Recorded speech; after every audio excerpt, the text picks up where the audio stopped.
A former New Orleans police officer convicted of a 1995 triple murder at a Vietnamese restaurant in New Orleans East was back in Orleans Parish Criminal Court Wednesday as a judge weighs whether her latest legal challenge can move forward. Antoinette Frank filed a new post-conviction relief petition in 2024, about 15 years after her previous filing in the case involving the murders of the restaurant owner's two children and a fellow NOPD officer. Frank worked off-duty detail at the restaurant and knew all three victims. The Louisiana Supreme Court ordered a hearing on one narrow question: whether that long delay has caused material prejudice to the state. Prosecutors argue the passage of time has made it difficult to respond to Frank's claims, saying key witnesses have died, records have been lost, and some evidence was destroyed in Hurricane Katrina. A courtroom in Louisiana, lawyers on both sides.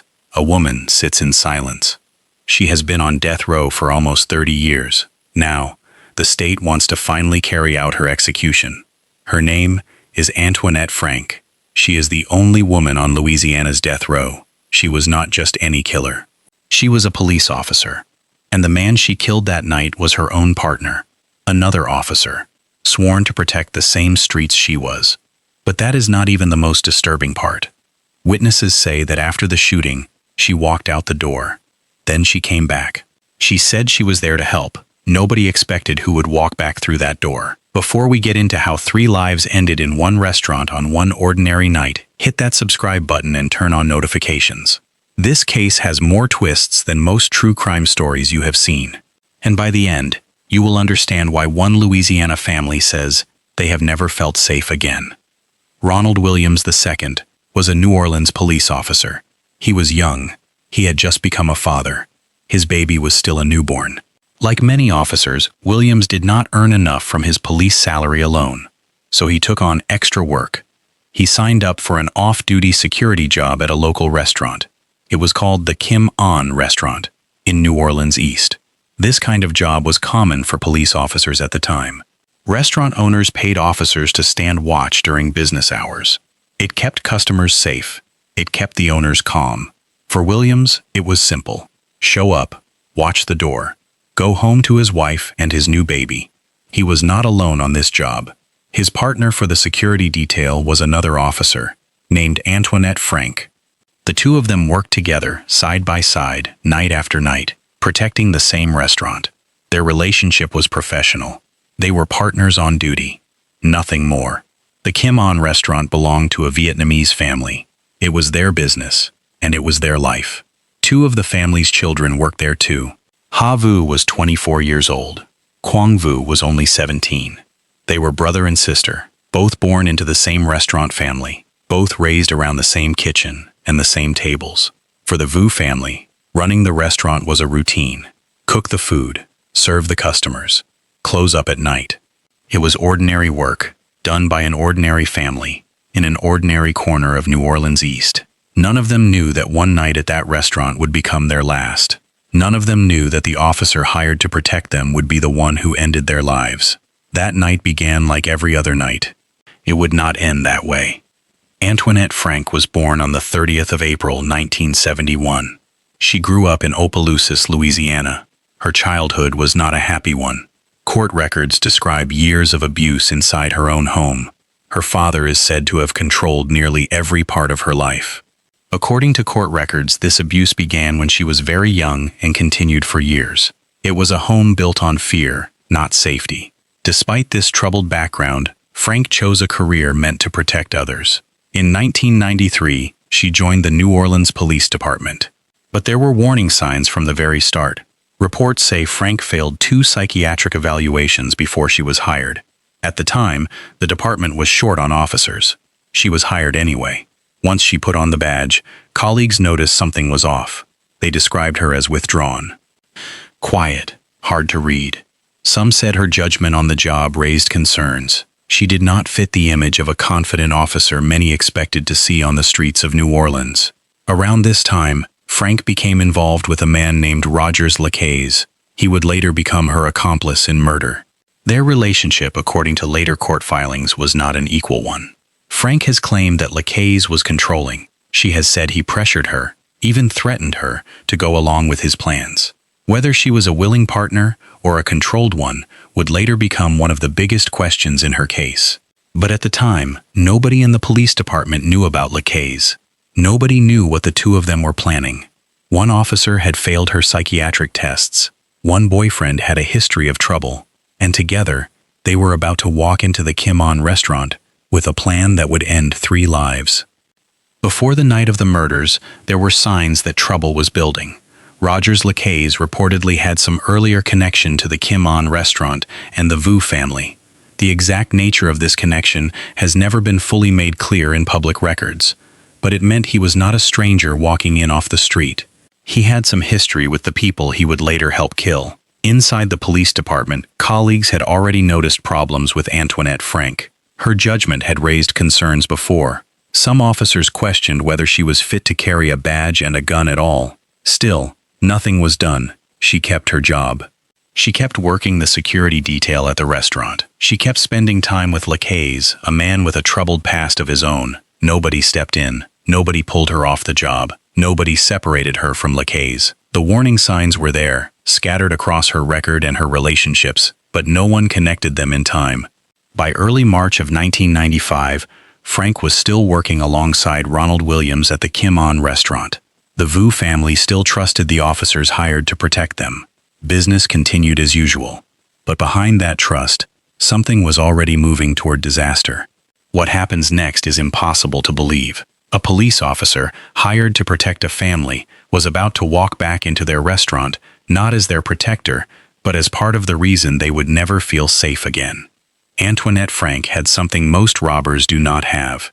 She had a badge. As an off-duty officer working security at the Kim On restaurant, she knew the building. She knew when the family closed up. She knew where the money was kept. She knew the routine, because she was part of that routine every single shift.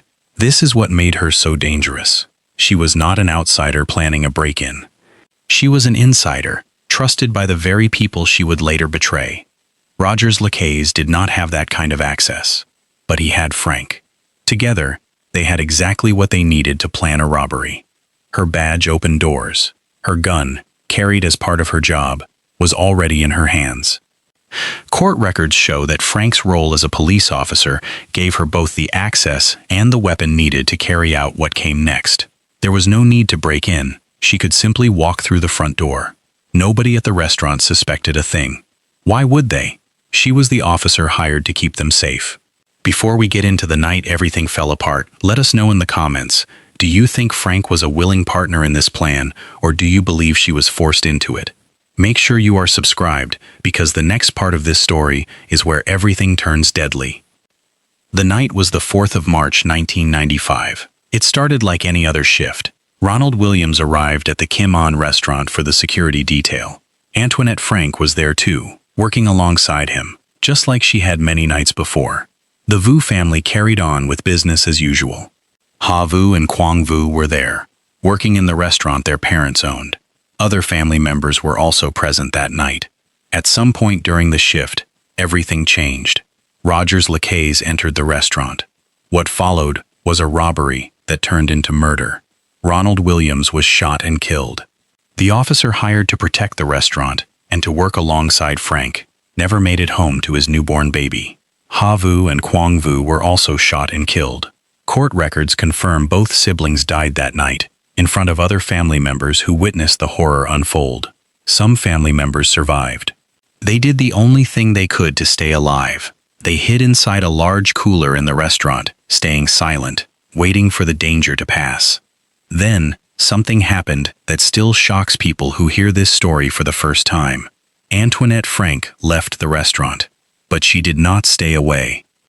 She came back. When she returned, she claimed she was there to help. She acted as if she had just arrived at a crime scene, as if she had nothing to do with what happened inside. No one expected who would walk back through that door, but the family members hiding in the cooler had seen everything.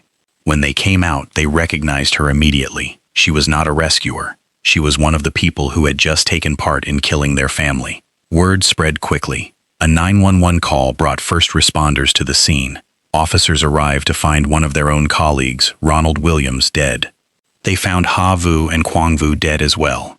And standing at the scene pretending to help was the officer who had worked beside Williams that very night. The restaurant that once served customers every day was now a crime scene. 3 lives were gone, and the woman claiming to help was about to become the center of the investigation. When Antoinette Frank returned to the restaurant, she acted calm. She presented herself as an officer responding to help, but that calm act did not last long. The family members who had hidden in the cooler stepped forward. They looked at her. They recognized her right away. There was no confusion, no doubt. She was not there to help. She had been there when the shooting happened. Suspicion fell on her almost instantly. The very people she claimed to be helping were the ones pointing her out. For the Williams family, the news was devastating. Ronald Williams had a newborn baby. That baby would now grow up without a father. A young family was broken in a single night, and the officer responsible had worked beside him just hours before. For the Vu family, the pain was just as deep. They had lost 2 of their children, Ha Vu and Quang Vu, inside the restaurant they had built together as a family. Other family members had watched it happen. They would carry that image with them for the rest of their lives. The community around the Kim On restaurant was left in shock. A police officer, someone meant to bring safety, had instead brought devastation to 2 families at once. Detectives arriving at the scene faced a strange situation. One of their own officers was dead. 2 more victims lay inside the restaurant, and another officer, Antoinette Frank, stood there claiming she had come to help. Her story did not add up. She said she had left and come back to assist, but she could not clearly explain why she had left in the first place, or where she had gone. That single detail became the first red flag. Why would an officer walk away from her own security post, only to return afterward? While detectives began the slower work of collecting physical evidence, something faster was already happening. The witnesses who had hidden in the cooler came forward. They did not hesitate. They identified Frank right away as someone present during the shooting. Physical evidence takes time to process.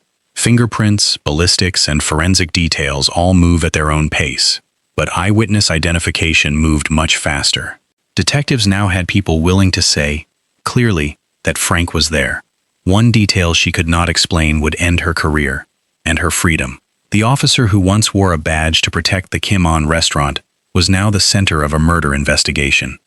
The turning point in this case came quickly. The witnesses who survived by hiding in the cooler did not waver.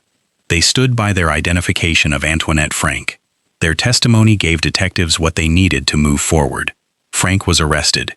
Investigators also turned their attention to Rogers Lacaze, the man connected to her outside of work. He was arrested too.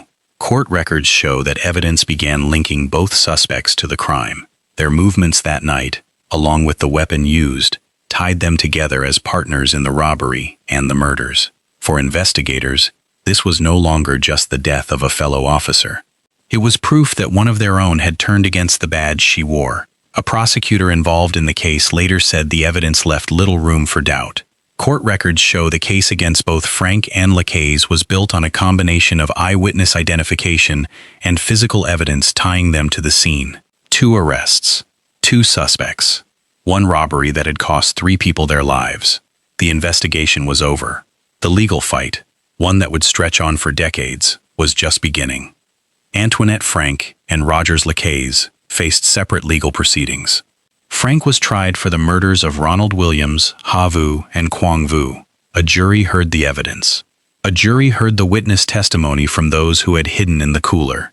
In 1995, that jury convicted her and sentenced her to death. Lacaze faced his own trial.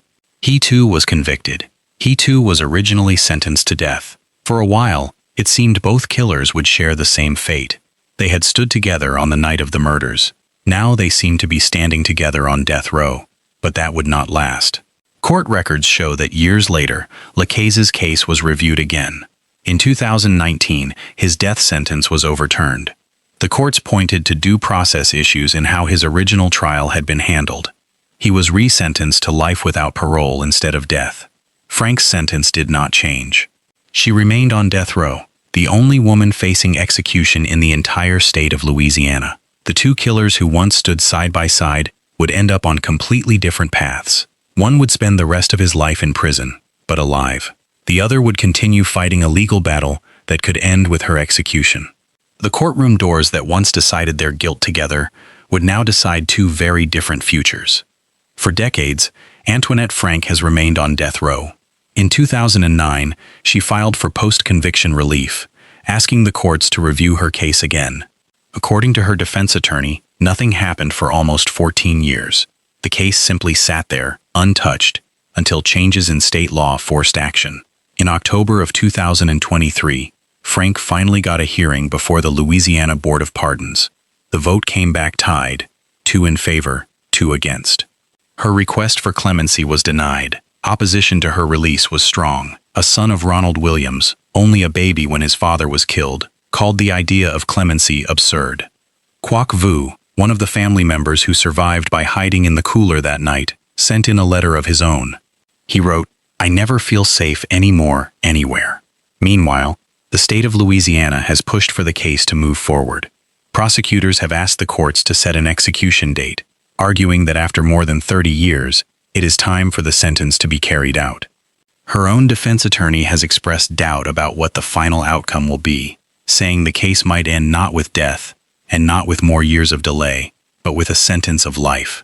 As of now, Antoinette Frank remains on death row. Her execution has not yet taken place. The legal battle over her fate continues. 3 lives were lost that night at the Kim On restaurant. Ronald Williams never got to raise his newborn baby. That child grew up only knowing his father through stories and photographs.